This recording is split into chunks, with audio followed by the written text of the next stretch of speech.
still in Griffin's text on human rights, chapter 3, section 3.2, conflicts between human rights themselves. Now, let's get one thing straight. When we talk about, let's pull back a bit from our discussion about, you know, all that stuff on valuing and promoting and all that stuff. Go back to the previous video if you don't know what I mean by that. But think about it, you know, is it really, some people don't think there are actually conflicts. So there's two ways in which people think there aren't really conflicts of human rights. One is there just aren't any, right?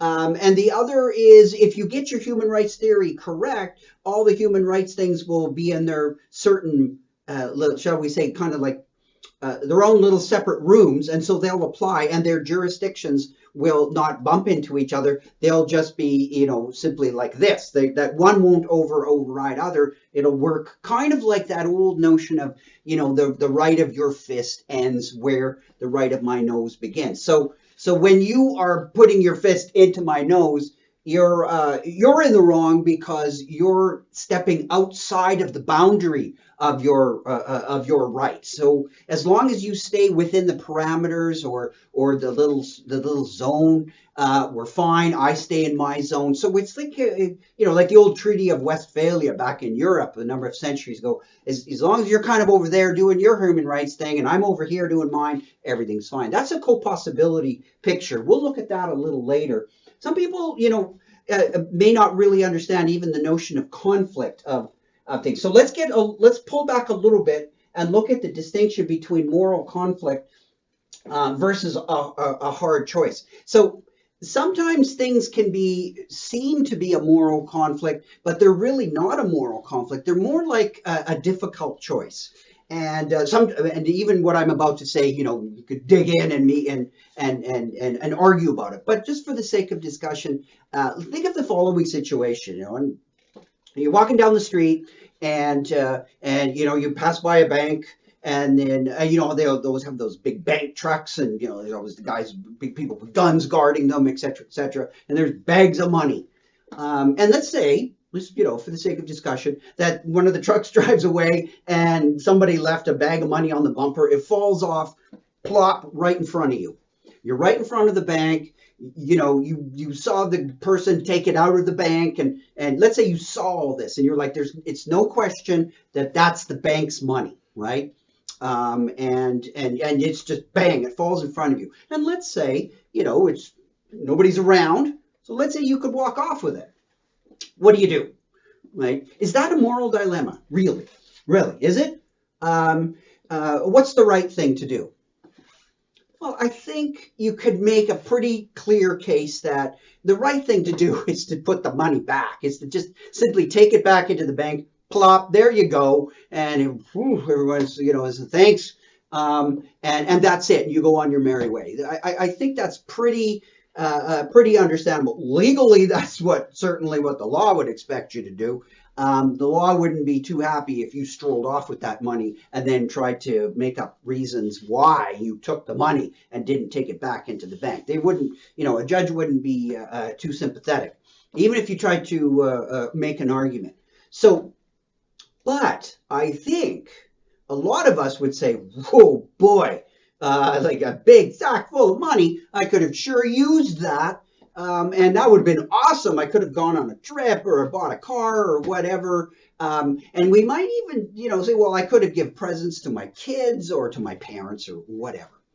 But I think it's pretty clear that this is more of a hard choice, right? You know what there are often times in life where we know what the right thing is to do. And we might not be absolutely correct, but we're convinced what the right thing is to do, but we don't want to do it.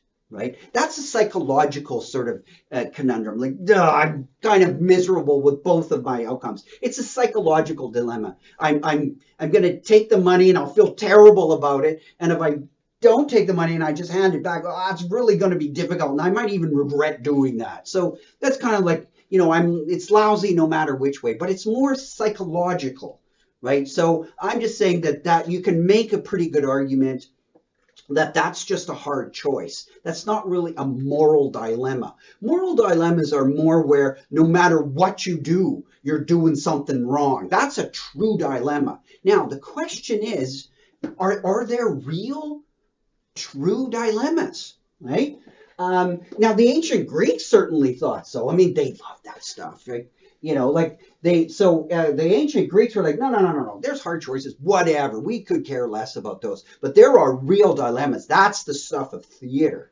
Not just theater, philosophy too. Because if you look at ancient Greek literature, which is really, really interesting, and those guys were obsessed with the difficulties that humans have in terms of choice, right? Rather existential, those old Greeks.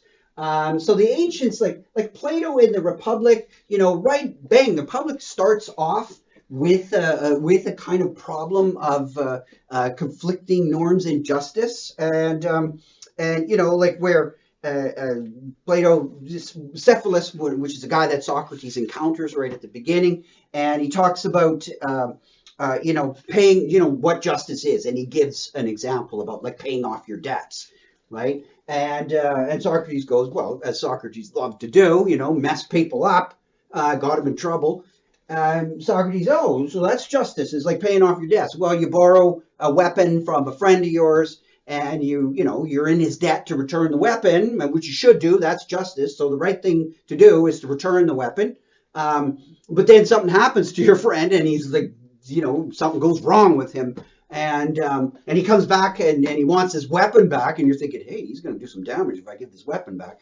So now what do I do, right? So you're like, if you don't give the weapon back, you're defaulting on a principle of justice. If you do give the weapon back, you know, you could be defaulting on like, don't aid and abet people who want to kill your neighbors, right? So that's a dilemma. You know, so Socrates, you know, has a quick sort of story to tell, and then, you know, some people think that it's resolved pretty easily. Fine, but at least there's a clash, right? And it's not just a tough choice, like the money and the Loomis truck bank thing. Aeschylus and Sophocles, again, the tragic writer, they love doing that, right? And of course, the tragic writers, you know, thought that plays were forms of edification, and so you would go up there and it would purge you. Aristotle talks about great tragedies as being purges, and so you have this great emotional kind of catharsis, etc., as you think your way through these horrible situations that the tragic authors love to put characters in, right? And you look at a lot of Greek mythology, it's just everybody's in terrible situations, you know. They're doing labors that are horrible, like Hercules, and making terrible decisions that have horrible consequences, etc., etc. So pretty rough stuff, fascinating. But there's no question that the ancient Greeks were like, life is full of moral conflict, and it's real moral conflict. It's not kind of this easier one that you can get off. And they're not just hard choices, they're true moral dilemmas, like, you know, kind of like bad if you do that or bad if you do that. And those are your only choices. Jean-Paul Sartre is a more recent example in the late 50s. You may have heard of this one. That's where, you know, Sartre tells the story of the young man who wants to avenge his brother's death in the war, right? The war against Nazi Germany. And the young man's brother is killed, and he wants to go fight the Germans and you know, teach them a lesson, and exact revenge and avenge his brother's death. But the son, you know, as he's telling his mother this, his mother's like, you know, don't go. You know, you're my only son, and I need you to help look after me. And if you don't stay, I may not make it. So anyways, you can blow this one right up, which Sartre loved to do. And because why? Because Sartre, you know, has a central notion of human existence, which is ultimately rooted on a very radical sense of freedom, right? Like, you know, we talk a lot about people choosing things today. Like Sartre was like, really, like, that's it, completely what we are. And he tries to construct a situation in which there's really no rational way to come through and say, oh, you know, I've got a little algorithm. We'll just put the situation in and turn the handle 3 times and bang, out will pop an answer like, you know, stay with mom or go fight the Germans. And he says the young man simply must choose. And that is part of life, is simply making these giant existential choices where there's not a rational pathway through the thicket of all this stuff where you can say, yeah, that was the right thing to do. No, life's not like that. Life presents us with true moral dilemmas. The moral dilemma in this one is this sort of bigger, fighting on this bigger cause. And, if you're successful, you have a big effect. And, fighting the Germans. But the odds of you having that big effect are kind of low. But, you'll have a much a bigger effect locally if you stay with your mom, but you won't have the big global effect. So you're making all kinds of choices, and Sarge just says, forget it. You just choose. You can't really, again, do the little, organ grinder thing and feed the information in and out pops an answer after a crank or two. Forget it. But so the ancient Greeks, as I said, they're kind of existentialists in that sense. Sartre, yeah, the existentialist guy extraordinaire. And then if you look at people like Kant and Mill, the great ethical theorists, like Kant is, no way, that's not how things are. There are no real conflicts in ethics. There might be hard choices, sure. Yeah, hard choices are all over the place. Kant's not denying that. Kant never says that ethics is easy. Like when Kant is talking about aligning your will such that it shows the proper reverence to the moral law, he never says that's easy. As a matter of fact, I'm not even sure that Kant really guarantees that you can do it, right? He doesn't really offer a solid proof, right? But the point is that Kant thinks that's what ethics is, right? It's aligning your will with the moral law, and ultimately there will not be true conflicts. There can be hard choices. That's empirical stuff. That's just life. So every moral conflict is ultimately apparent. That's the key thing. So no real conflicts, only apparent ones. So given a proper, what's sort of running in the background of Kant and Mill's thinking, is given a proper moral theory T, whatever that happens to be, a Kantian moral, categorical imperative, yada, yada, or a Millsian kind of, principle of utility or whatever. But if you got the right theory, so sort of this is sort of this is a meta proposition, like a proposition about theories. You got the right one, you're going to answer all the moral questions. You'll eradicate these conflicts. You'll show them kind of like physics does, right? Is the stick straight or is it bent? Those are conflicting, but that's only an apparent conflict of the straight stick and when you put it in a glass of water. Because if you understand a little bit about diffraction, a little bit about how light works and all that stuff, you're going to find out that really that's only an apparent contradiction. Like, is it straight or bent? It can't be both. Well, can you get around that? Yeah, with the right physics. Even other things about, like the sun and moon. Does the sun rise and set? Well, not really. It's the Earth turning. Well, how come we don't get sort of tossed around? Well, if you understand a little bit about physics and how inertia works, the Earth can move and not just sort of hurtle you off into space. Like, why is it that, it can spin with us on it and I don't go flying?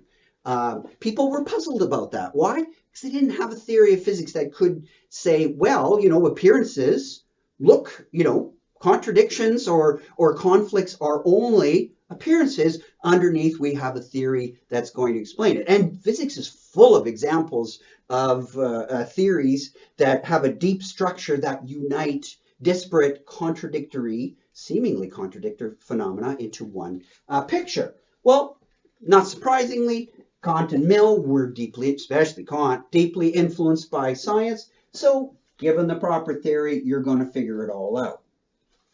Well, Griffin is a little bit more Greek than these guys, right? A little bit more Sartrean than these guys. He thinks that, no, there are true conflicts of human rights. Yeah, there are true trade-offs, right? Which is, you can say, well, that's probably why he leans to a teleological line, because he thinks there are really true trade-offs and true conflicts. So you're not going to have an answer that just sort of grind it out and bang, there's no conflict, it's apparent. He doesn't think that.